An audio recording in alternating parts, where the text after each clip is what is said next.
All right. Okay. No, okay. sorry. This is okay. Jamhuri Day. We have Christmas. We have Boxing Day. We have the 31st night. Culminating to the 1st of 2018. We are left with 4 more holidays after having 16 of them. So this year alone we have 20 of them. So we had 1 month of holidays. Yes. I didn't see that coming. But then today is the culmination of it all. Yes. As we see and let President assume office. The instruments of power. This will be his last term. Yes. And today Ruto will be standing there next to his boss, hoping that he will also be there for him come 2018. Well, a lot of intrigues around it. Yes. Let's celebrate today and see what it holds. Let us ask the experts what they think whether Ruto will succeed or Uhuru 22. Muthama himself knows very well that is not going to happen. Gabriel Muthama and Michael Akwanda, as always, the dynamic duo. Ever since Gabriel's wife left us to go and be the MCA in Busia or somewhere. How do you? Okay, maybe I don't know, but Cynthia Mutere. Tag you, hashtag you. That was strictly to separate Cynthia and Gabriel. I think so. It worked. Yes. It was a deliberate move. I still miss Cynthia, man. Gentlemen, welcome to Hot 96. Thank you very much. Happy Inauguration Day, whichever way you want to look at it. So, Michael, are you going to Kasarani or are you going to Jacaranda? I have no idea where I will end up today. I'm just trying to figure out where I will be. But as it is, Kasarani is already filled up. It is? Yeah. Yeah, people slept over there, my friend. Yep. What? That's what's happening there. And so even if you want to drive there, I don't know where you're going to park. I don't know where you're going to pass. Wow. I mean, the roads are also blocked. I remember Mombasa Road, we are having 13, presidents coming in town, and we have a delegation of other countries, up to about 43 of them confirmed coming. And that I can tell you that Mombasa Road is going to be a beehive of activities with dignitaries coming in, and they're not going to allow my rickety Toyota on that road. What car did you say that is? Toyota. Toyota Probox. So that you won't be allowed there. So I mean, sometimes I think it would be nice just to watch sometimes the it's always just overhyping this thing. Okay, let's say you want to go attend this inauguration and you are in, say, Kangemi. Okay. Will you walk all the way to Kasarani, or how are you going to access it? If you leave right now and the road's already blocked, where do you park? How do you get to Kasarani? Yeah, by the way, I don't think the roads are blocked at this time. I know they will be blocked later because, I mean, you have to give leeway for the people who really want to go to this event. Right. But, I mean, Jalas is right. Sometimes you're inhibited from, attending. And it's a historic event. Yes. It is a serious historic event where you have, we've never had where, a sitting president sieves through the second term. You remember Kibaki had a very serious in a rough time in 2007, 2008. So this is more like the first time we are seeing an incumbent really getting into his second term without much of the hula baloo, apart from the people who will be running back and forth in Jacaranda. And I hope probably they keep it peaceful. But, this is the first time, if I may. But the traffic has to be, one way or the other, has to be well maintained. The fact that Michael just said that there's expected 43 foreign delegations. What does that mean, Gabriel? What does that say about this government, right now? Number one, Jeff, we have to be alive to the fact that Africa has seen a share of its problems. I mean, you're coming from the backdrop of Mugabe, even though we are clapping for, a country like Zimbabwe, where we had a coup, people are calling it a military coup, which was bloodless, which is a very good thing. You're looking at now the Uhuru trying to fortify his legacy by inviting the people who've actually been very close to him. They've been on, they've kept very close, with all the most of the presidents and leaders who came out in his first time. You remember, it was a beehive of activities when leaders were just dropping in Kenya, including the Obamas. You're looking at the Indian president, the Japan, everybody, Israeli, the Pope, including Benjamin. It was a beehive of leadership coming into this country. So I think these are friends who are reaching out. So what are you playing? You Jala's playing some good music probably. So these are leaders probably who are coming to give a hand to one of their own. You know, I'm being told, you know, Magufuli will be also in town, and probably a few Masais want to go and tell him, hey boss, when where to Tungombe to Kwapi. So we have to wait and see how that will. But it sends a very good message. And actually, a message of goodwill. Yeah. For most of them are like, but Michael, bottom line, Michael, I think the first task, Jalas and I were talking about this earlier on, the first task of the president will have to be to heal a very divided nation. Do you agree? First of all, let me, just make a statement on what you'd asked Gabriel about Kenya and what the world thinks about Kenya. Jeff and Jalash, Kenya is a brand. We are a brand in the sport arena. We are brand on issues of democracy. We are brand in economic development and real estate. We are brand to African society. In fact, where Kenyan is, people, want to listen a little bit. If you're out there, you and I have had the opportunity of being out there. And so many people, the moment you say you're from Kenya, somebody want to ask you the next question. Do you know this runner? And does it come from your neighborhood? Do you run? Yes. You run. Do you run? You and I are in a position where we can't run. But when you heard about a little controversy of Kenyan trying to solicit for whether it was fake news or not, but I think there was a bit of Kenya trying to solicit for, a congratulatory message to the president. I think it will only be prudent for, this to be demystified by the number of guests that will be coming into this country. And some of those presidents have never had the opportunity to come into this country. And most of them are coming from Africa and maybe Middle East area, countries that hardly visit, Africa. We now have issues with Libya and the Africans, being slaves, put as slaves. You can see that this president wants to come to Kenya and see what it is in terms of serious development, in terms of this brand that they are hearing in other parts of the world. And so that's a reason. But in addition to that, Uhuru must also confirm to this nation that he has friends out there in the position of his own, and that is presidents coming in here. And the more they come, it's sort of affirming his position as the president of the Republic of Kenya. That makes him feel good. I think it makes the country feel good too that we are honored by this, number of presidents coming to this country to witness the swearing in of Uhuru Kenyatta. But looking at what is going to happen in this country in the next few days, I think what we are out there going to discuss is what is Uhuru's speech going to be like? Is the speech going to unify this country?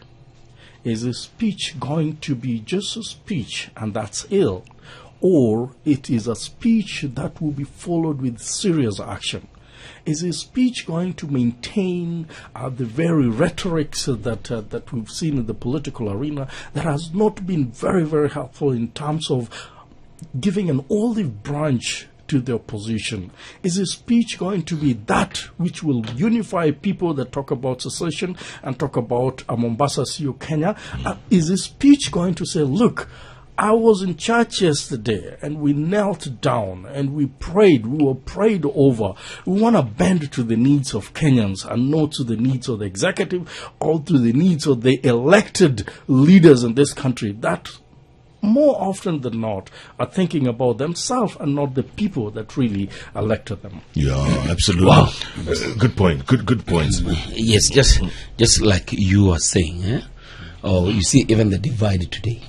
If everything was really in good, there was no need for NASA to have their rally today. You see, but then the NASA rally going on this side and the inauguration going on this other end. It is a big call for the president to really unite and bring the cohesion. His work is actually cut down for him. Exactly. And he keeps on saying it. I don't know what. No, Jalas, you're very right. You know, when you have the emblem of somebody who is a figure of national unity, I think the president has to play that card right. But you look at the grand scheme of things, Jeff, the man has already, I don't know, probably you'd have another version of reaching out. How else can you reach out to somebody who's telling you, we have an inauguration, and I'm inviting you First of all, this is a very soft ground somebody is giving you. They're like, come, I'm inviting all the NASA leaders to Kasarani. And you know very well, you'll not just come and sit in the terrace like, half of Kenyans. You're coming and getting a very warm welcome. It would be so subdued, for you to throw up your hands and say, I'm not coming. You didn't come in the first one, and you're saying, you know what, we have our own going. I think at some point, you must ask, and the president he needs to ask himself this: how well do I reach to the persons of NASA or somebody like Raila Odinga, who very well has also a serious following? How do I reach out to this man? And I think the best he can do is he has to divorce politics and inflict it on development. Why am I saying this? You see, when you reach out to Jeff, who lives in Kisumu, or Jalas, who lives in Homa Bay, and you tell him, the best I can do for you is this: I can show you that a child in Murang'a or a child in Mombasa, or your child who's looking for education or quality education or the health service, I'm able to deliver that and be able to show you that I have included you in the national grand scheme of things. You're able to get that. And then I want you as a voter, you as Wanjiko, to hold these governors that I'm giving billions worth of shillings. I want you to hold them accountable so they are able to deliver that service. And on my government, I'll be able to ensure that I set up serious accountability measures to ensure that you're taken care of. That in itself, Jeff, and I'm telling you, if we set our sights into that avenue, I am telling you, people, and this is what everybody has been talking about, people are starting to lose, like, what is the presidency all about? Yeah. Because now you'll start understanding how power is devolved machinally. Because people cry out when you see on the other side that those guys are getting it better than what we are getting. But if you know for sure that your governor got 10 billion and this other one got 10 billion, and this one has been able to put his 10 billion into proper use that is benefiting his people, you will start asking your governor, because now you know who has excluded you from the national game. I think the president's speech must contain more on development than more on politics. Michael, can he solidify a legacy in 5 years? Is it possible, with all the issues, with all the baggage that comes with them in the second term? Fundamental question that every smart man will be asking in this country: can he do that in 5 years? Yes, he can. Yes. Do you know how he can do it? Without putting anything to do with succession in his agenda. Succession is what has driven this country to where it is today. Say it or leave it, take it or not. We are talking about 2022 that has actually divided this country. And let me tell you, it's going to be difficult tomorrow. As today, President will be sworn in. But I'm telling you, as soon as tomorrow, you'll start seeing these men and women from Central saying, we want our man. Yeah. The men and women from Rift Valley saying, our man must be the president in 2022. We will have no time to settle to do anything. If the president is wise, let him take my advice. Forget about succession politics in this country and do what you can for Kenyans so that we can remember that legacy. As to what Jalash was alluding to in terms of having a rally in Jacaranda and having the swearing in, I think it is time bad. We've talked about this issue before, and we said, look, when you read Star just this morning, I was looking through the Star and I realized that there were a lot of emissaries in between the last weekend. The leader of majority, Aden Duale, reaching out to Honorable Uhuru, Raila's older brother, so that they could talk, they could stop this rally. But you're sending a wrong person to a wrong person. You know what I mean? You can't send Duale to talk with Raila for the purposes of, really, it doesn't work. Send somebody else that has not really had a public disagreement on issues that are in the public domain. Send somebody else that can appeal to that gentleman. But you can't send Duale. You're sending a wrong person. And why wouldn't Uhuru, perhaps, is now elected president, regardless of what you say, he is going to be sworn in. Why wouldn't he pick a phone and say, hey, Raila, you're my older bro, let's talk about this issue here. I need you to sit down with me just for a few minutes. Why must he wait, and everybody has been saying, oh, he needs an instrument of fire for him to talk to Raila. Absolutely nonsense, because really what we need here is people reaching out to others that even perceive to be your enemies for the sake of this country. Remember, when people die on the street, they are not opposition supporters. They are Kenyans. Their lives lost. Their mothers and their fathers, the widows that are left out there, and their orphans that are left out there, that tomorrow will not be able to go to school because their parent died fighting for a cause that they believe must be, the expectation of the country. And for that reason, I think that it takes the president himself to call the opposition leader and say, let's sit for tea. Let's sit for a serious discussion.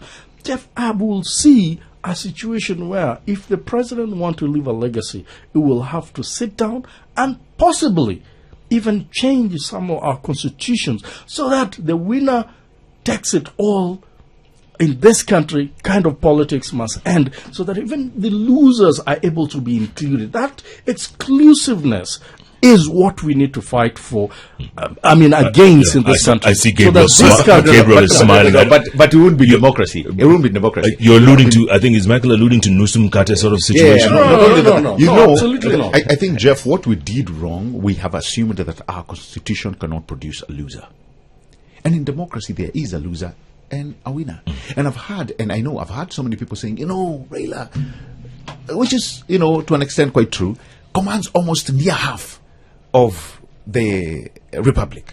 And as much as we would agree, you would look at the greatest democracies of this world, like the United States, where you have somebody like Donald Trump, and you compare with Hillary Clinton. Hillary Clinton had more votes. Yeah, she got more popular votes than Donald Trump. But there's no that serious dysfunction in the U.S. No.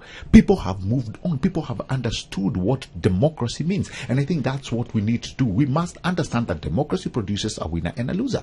Coming to the issue of Raila again with the Jacaranda and the Kasarani rally, I think from what we saw in Manzoni, many people have actually argued over the past week that, probably this guy means well.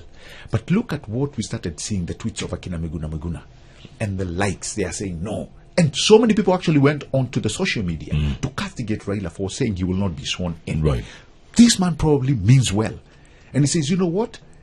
In the midst of all the leaders coming in, and he actually mentioned, I am trying to guard the image that I have internationally, justifiably so, because of some of the near red carpets that he's received when he's left this country. So he has an image that he must protect, and people who don't feel like he has that image, these are people who want to throw him under the bus, primarily, Jeff, and this is my own view, because of the continuity sakes and the guys who are surrounding him. I mean, this is now it's crunch time. Yeah, like if this mzee was to say goodbye to politics, who amongst us can do what he does? Jeff, in the next coming few years, the politics of helter-skelter that we are going to see will be who fits in Raila's shoes, and I think it has started taking shape. Michael? Jeff, whereas I agree with Muduma, one thing that we need to know is we cannot compare the American democracy, the European democracy with an African democracy. And when we talk about democracy and election, like what happened between Hillary Clinton and and even Obama and as well as President Trump, you cannot compare that to a contested election that we've had in Kenya, where people go to court and the court nullifies a presidential election. And therefore, when we are talking about issues of democracy, listen, our democracy is not but the definition of true democracy. Ours is more or less a negotiated one. Things are done in the boardroom, and then you come out and you say, this guy is going to be this guy is going to be this. Some of these people that are elected, whether MCs or MPs or even governors, some of these people did not even get the majority votes, and that's why we have over 300 cases in our courts of law contesting this election. So really, when we're talking about the Western democracy, remember that it's not like what we have in this country. Western democracy, there was an Olympic going on in Germany, and there was an election at the same time, and they counted manually, and not even a single person complained.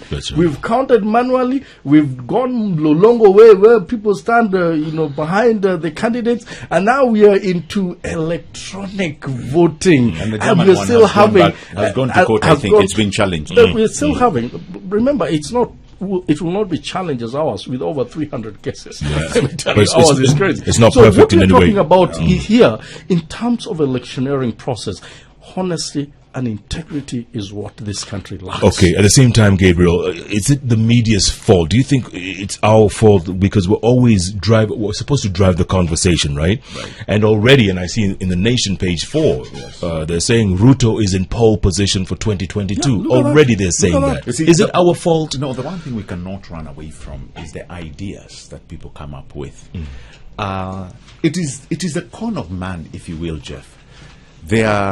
There has been, and this is not you guys who came with it, it's the same politicians themselves, including the president at one point. He was in a rally and he said, nimalize yangu, William achukue yake. We have rode on that. So Jubilee has already set the agenda, and the agenda in matters, succession. They are saying this is how we planned this thing. And even in the US, sometimes it's been said. In many other countries, it's been said, where the vice president or the deputy vice president is the one who will take over after the sitting president leaves office. So at least you believe what they've tried to say is that this is how we are going. So we just have to wait and see how it's going to be planned, or how it's going to be planned. But that's not always the case, Gabriel. That's never the case. It's not always the case. And it's not guaranteed. It is not. And few guys have come out actually and saying. And then again, the Kabogos, Yeah. The Munyas. You're looking at the Munyas, the Kabogos. Who will be around? Huh? Who will be around? Gideon Moy. People will ask, we have to wait and see. That's why it's the answer. Gideon Moy receiving Museveni last night. No. He's a senator. Why was the other? There are so many people who also went. There are so many people who also went. I have seen an MP receiving dignity. Was Ruto there? No, he wasn't. But I think what is happening, people are looking at it in such a way. You remember Uhuru's son when he went to Nandi? Yes. Nafurahi kufika hapa Nandi. The next day, we read too much, Jeff. You think so? We read too much. Just the other day, we were asking why did Moi go to Gideon's place? Uhuru, why did he go to Moi's place? I like my brother. So we're reading too much, but the succession politics is real because Jubilee, they have a plan. They've said, and it was planned a long time ago. Said 2030, and that's what's scary. Is that what scares NASA? Of course. The fact that Ruto... In fact, what they've been able to do, let me give you Jubilee props here. Go on. What they've been able to do is set up a very serious party. If Jubilee stays together, if it sticks together, you have to get a serious rival coalition. When it comes to Gideon Moy, it's too many coincidences. The president goes to see his father and is there, is welcomed very nicely. Yeah. The next day he goes to South Sudan and he meets Salva Kiir, and now he's the dignitary, just meeting the neighboring president. Man, this guy's really climbing ladders here. I know Mudura don't want to talk about it. Hold on. The deputy did not go. These guys are busy. No, they're really busy. Making a party. Yeah, to meet the president. Are you expecting them to be at the airport welcoming all the 40-something dignitaries come out? I know. Museveni is not your ordinary. If he was going to receive Equatorial Guinea, then it would be okay. but you know what I wanted to say? What I wanted to say. Or Madagascar. But this is Uganda, my guy. Yeah, Uganda. And by the way, for your information, Jalash, I think if there's anybody who's been very close to President Yoweri Museveni, it's been our deputy president, who is Ruto. Yes. And for that reason, there's a lot to be read. As much as our brother does not want us to read so much into this, we'll try to read so much into it. But we'll not talk about it today. What we're saying is there are many men, whether from the coast or from the central, greater region, or from Rift Valley, or even from, the western part of the country that will be seeking for this very position of presidency in 2022.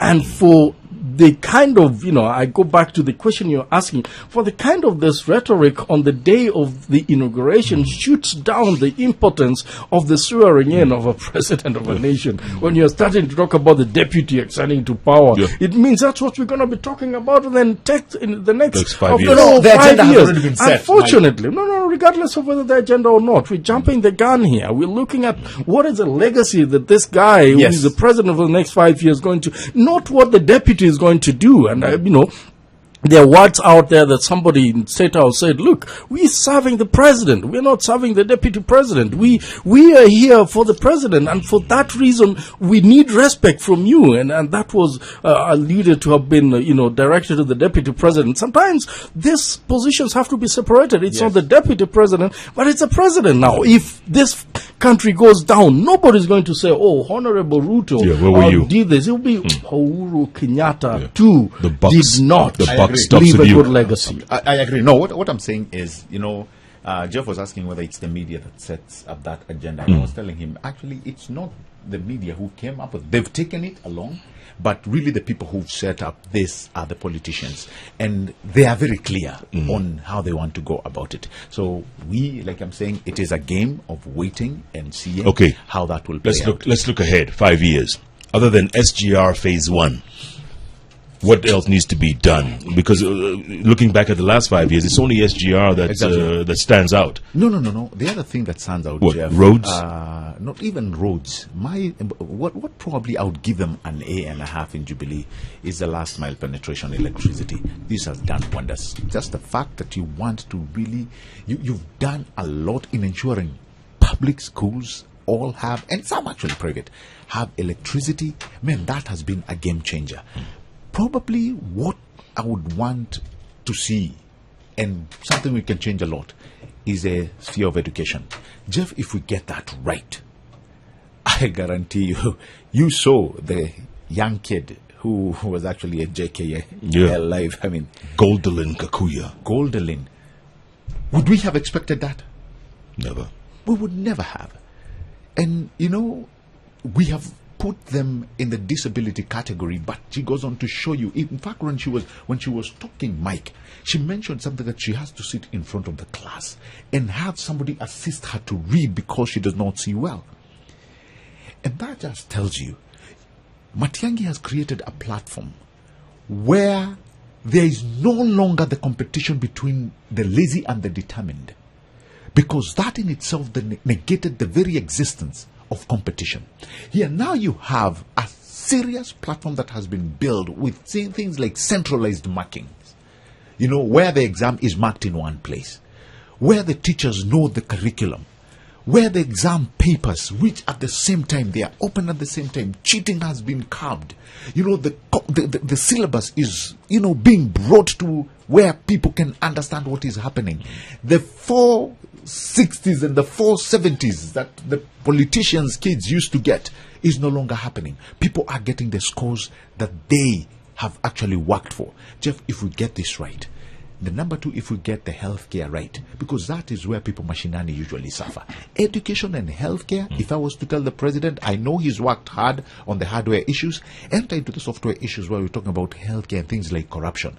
I am telling you, this guy will leave a legacy, a serious one. Michael. The president needs to give people value for money. Every project that has been done in this country has not been done without controversy. That's a reality. Where the SGR of 337 billion, there were issues and questions of land buying and land deals. There were issues and questions of comparison between what is happening in Tanzania and what is happening in the country, by the Chinese. I think the government really need to check whether they're getting value for money from the Chinese government or not. Sometimes when it is so free, be very careful. You may pay very dearly for it. And I think it will be prudent as we go to SGR Phase 2 that goes all the way to Kisumu. We need to really be thinking proactively on whether we need to invest so much in buy land or we need to invest on already the existing infrastructure that are there and just expand them instead of paying billions and billions in people's pockets that end up in Nairobi, people who never even own up land. We need to talk seriously about this issue of corruption, because if we don't, even the very men and women that have looted from the government and think they have so much money, their money will be at risk tomorrow because people will come for them. When you have just the middle class dwindling today, the number of the middle class in this country is going down. And you have few super rich that are up there. And then you have some guys who are living below $1 a day. Let me tell you, Jeff, they're going to come for you, whether you like it. It's just a matter of time. They're going to come for you. In fact, that's what we told James Bond. Yes, and what has been happening lately, if you've been very keen and walking, some of you don't travel much, but I travel in many, many parts of this country. We've had men and women, young boys that are coming out and blocking the roads and charging people fee and saying, you need to pay so that we can remove Chiloba from his office. I say, how do you remove Chiloba in your catch, man? You open the road up. What is the problem with you? Those kind of things. They go and checked. They will be bolder tomorrow. They will block the roads. We will not be able to drive our cars at night. We will not be able to do a lot because these guys will be too many for us to control. Absolutely. One of the things that this government has to do, and Uhuru must do in the next 5 years, if he continues to be the president of this country, is to ensure that there will be job creation. Not job creation in Nairobi alone, where the IT, gurus come and set shop and say, we are manning Africa from Nairobi. No. Devolve some of these countries. Some of these companies. Devolve some of these manufacturing companies to Central, to Nyanza, to Western, to Coast, so that people can go in other places and develop those places. When people are employed, they will be too busy to be involved in this petty politics here and there. But when you leave people idle, that is when, if there is a rally in this country, you wonder where people have come from. You wonder whether they go to work or not, because there is nothing that they are doing, and they will be there and they can cause serious destruction that nobody else can ever. You remember what happened in Egypt, where people, about 2 million people went to the State House and say, kill us all. You remember? Yeah. You remember that? It can happen in this country. Absolutely. Because people have time and people are doing nothing. They must create jobs, not big projects, but should be able to create jobs. You cannot have and I saw this happen just the other day, I think in Central Province, where people came out and said, no, you have to employ the locals. I think it was some Japanese company, they were importing people. And they're not just importing, they're even importing drivers. You mean Kenyans can't be drivers of those trucks, those Japanese trucks? These are some of the things that must be discussed. It is Kenyans first before you go out to look for people to come and work in this country. You see, when we talk about job creation, and I think, Jeff, the work that the media should be doing is actually this: edifying the nation. Who should do what, or what does who? And I think when you talk about job creation, number one, you know very well that the government can absorb very little when it comes to employment. So that's why I started talking about a change of syllabus. What we are doing, I have told people, and I have maintained this, that the issue, Jeff, and the economic indices have actually proved this, that it is really not the education per se. No, it is employability. Can Jeff be employed? Can Michael be employed? Because what does it matter if you go to university, you have a degree, but nobody would use that scholarly advantage? So that is where we need to start. Can this man be employed? And if he's able to be employed, does he have the essence of value and skill and efficiency that he will show up to work? He'll be able to do this. He'll be able to add value. And at the end of the day, he'll be able to deliver. So the government must come in with soft and hard skills. Whether this guy can be able to go through an academic year in a university, or this man can be put in a technical college where they are able to grow and be able to deliver and actually add value. Yeah, remember the days we used to have polytechnics. Exactly. Opening up. And by the way, look at the we call them, what do you call them in the US? There's a name we give them. They are technical colleges, but they have a name. And they, even though it's an associate degree that you get. Community college. Community college, there you go. Community college. It gives, it is almost a near half and half. Somebody who went to a community college and somebody who went to a 4-year degree, sometimes you cannot even tell the difference. Correct. Because when it comes to national building, they are actually putting in both almost the same weight. So those are some of the things that we need to be talking about and edifying people, that necessarily it boils down to, is there an environment? Has the government created an environment for you to be employed? Do you have what it takes? Do you have the tools that requires you to earn a living? And this is where now we need to chastise the government if it's not doing. We need, where is the environment? We need an environment whereby me and Mike can compete. So we cannot keep, but the minute you tell people, no, the government need to create employment, we are lying to the people. We are lying to the masses. If an environment is there to compete, then let me and Mike take this. All right, guys, with the remaining minutes we have, real quick, who's the official opposition leader? Is it Uhuru Aukot? Ekuro. Or is it NASA? I think Uhuru Aukot want to bite more than he can chew. Let me tell you, it takes many years to be an opposition leader in this country. And we know them. We know that Uhuru Kenyatta has been an opposition leader for a very short time. We know that Mwai Kibaki was an opposition leader for some times. We know that Honorable Raila Amolo Odinga is the guru of opposition leader, not only in Kenya, but world over, known for that well-done job. Let me tell you, he's pushed this country. And one thing that we have to give to Raila is, man, everything that he has said on the issues of corruption or just improper governance has come to be a reality at the end of the day. People he has mentioned to have been corrupt, whether it was in NYS, whether it was in health, whether it was in SGR, whether it was, it's come a day where the government says, yes, this might have happened. And we've seen a lot that has happened in the past where basically the government comes out and denies vehemently, only for them to say, well, you're just doing catwalk somewhere here, but even if you're doing a catwalk, I am a lawyer, I will not defend you in this case. Murkomen said that very publicly. But what we need in this country, again, is checks and balance. And I can tell you, we need a very strong opposition. Not just by declaring that I'm the opposition leader. How do you become an opposition leader without even a single MCA? Is that guy crazy? Really, I think he's sleeping sometimes and he wakes up and he says, this is a good thing to say. But you're shooting yourself on the foot, really. If anybody wanted to be an opposition leader, maybe give it to Etangula if Raila was not there. At least he has some few people at the party. Jeff, you've asked a very important question. Who will be the leader of opposition? And I told you, most of the time when you hear, and this is a story we've been told for far too long, most of the times when you meet with a fox running helter-skelter, moving very quickly, following the noise of a rabbit that's stuck, you would think it's going to help because of the way it's running like mad. Where is the noise? Where is the noise coming from? But really, it's not going to help the hare. It's going to have a free meal. Raila has really called a clarion call for help. Where is Kenya moving forward?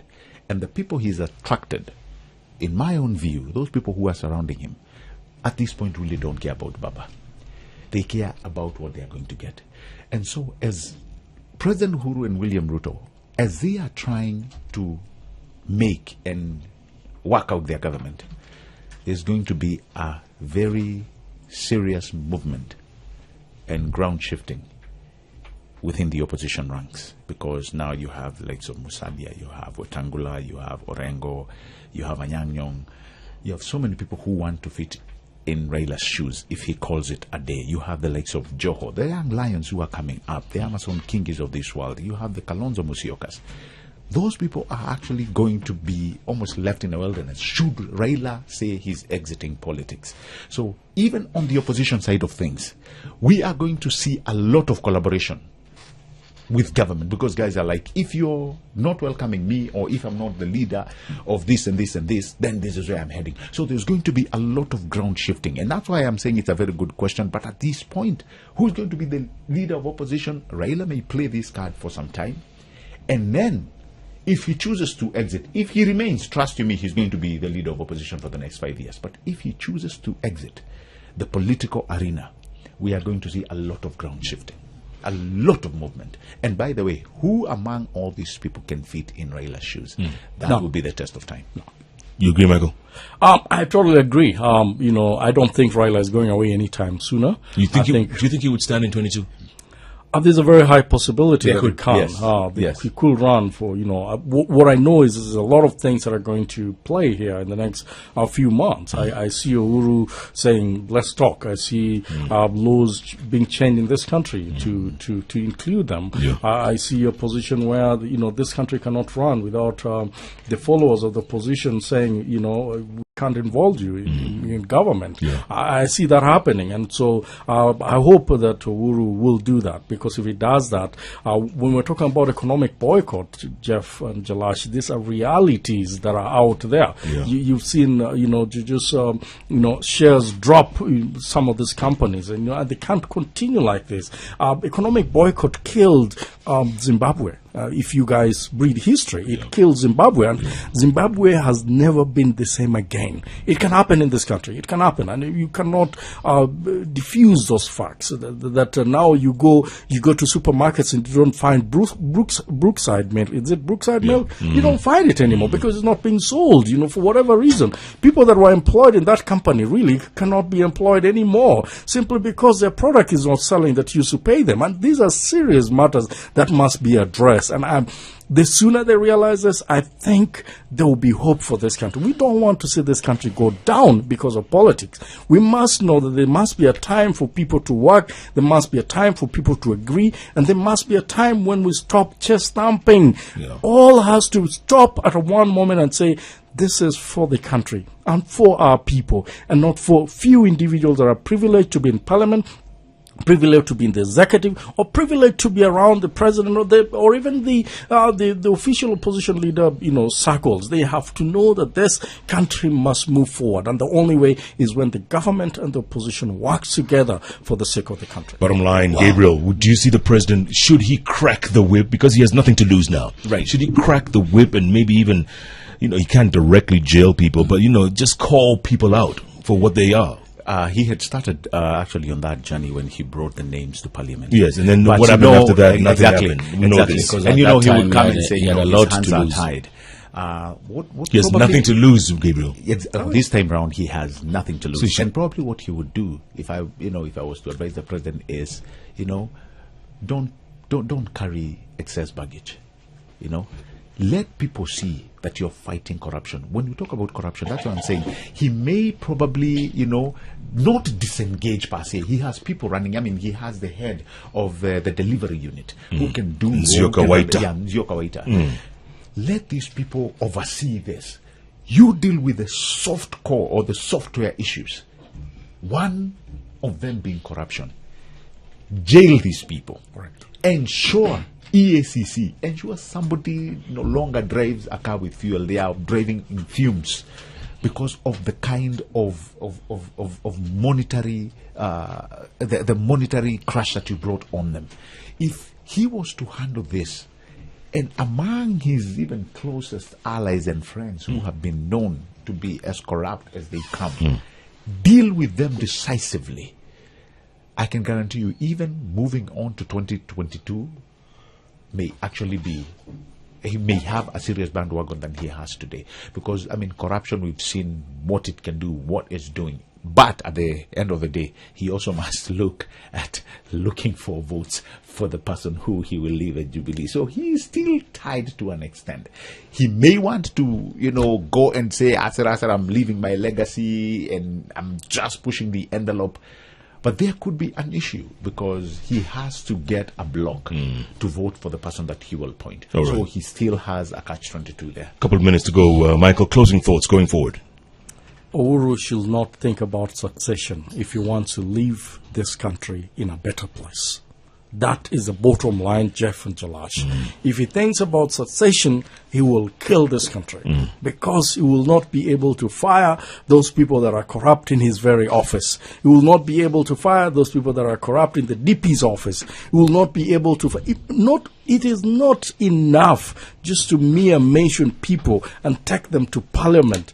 But as this guy has said today, it will be better when we see some heads roll. And not just roll because you've been put aside as investigations are going on while you've carried money in a gunny bag, kept it in your salon, and then you go home and then you catwalk again and you come back. This kind of things must be stopped. I was talking to one of the regional police officers and he told me something that he was very honest with me. He said, my cop will not be taken to jail because of 300 that is just grabbed from a motorist on the road. And that's what he told me. He told me, no, it will not happen. If people are continuing to carry gunny bags in Nairobi full of money and then you expect a cop to take 300 shillings and then I take him to jail, it will not happen under my watch. That's what he said. When the big guys continue stealing, not just money, but land, not just land, but in deals, build big mansions in this town and drive big cars. And we know that they've stolen. There are people that are in the buying spree of billions and billions in this country. And people know about them. And you look at their salaries, you look at their lifestyle, and you're wondering, where do you get this money just in the last 5 years? If we cannot clip the wings of those very people, this country will not move forward. Absolutely. It is a cancer that must be dealt with. Uhuru has nothing to lose. They have so much money as a family and nobody will ever take it away from them. Let them save the other Kenyans that will go out with nothing because the executive and many other top government officials have stolen everything that otherwise was. By the way, there's even this money for older folks, 75, 70 years old, who are supposed to get money. Most of them are not even getting that money because they go to the post office and they're told, the money has not come, and somebody has already pocketed the money. Those kind of things. Imagine a guy who worked so hard and he's 70 years old. He can't eat. He's been allowed 2,000 a month and somebody takes his 2,000 a month. What type of corruption is this? Exactly. Just what I was saying, where we need to help the president, we as the voters. Yeah. And I think that is in the county level. Mike, let me tell you the wastage that we are seeing at the county. If we as a nation, if we as voters, as the electorate, are able to ensure that there's accountability, Mike, at the county level, trust me, everything else you are talking about, people carrying money in jail them and what have you. Jail them. And that's why Jail I'm saying them. those are the people who needs to be jailed without fear or favor. Absolutely. Jail these people. Tell them. Gabriel Muthuma, Michael Agwanda, as always, great to have you guys on the show. Good luck, all the best. Let's hope that everything goes well for Kenya. Like Michael said, Kenya first, everything else second. Totally. Sure. Let's do that. Let's keep thinking about that. You're listening to Hot 96. It is exactly top of the hour. Join the world of Viewsasa Entertainment and enjoy the videos you love. SMS the word Viewsasa to 40984. Choose your preferred package plan. Select the amount for your chosen package plan, then click Next. Viewsasa, connecting you to the videos you love. You're now rocking with the best, man. It's the Hot Breakfast with Jeff and Jalango.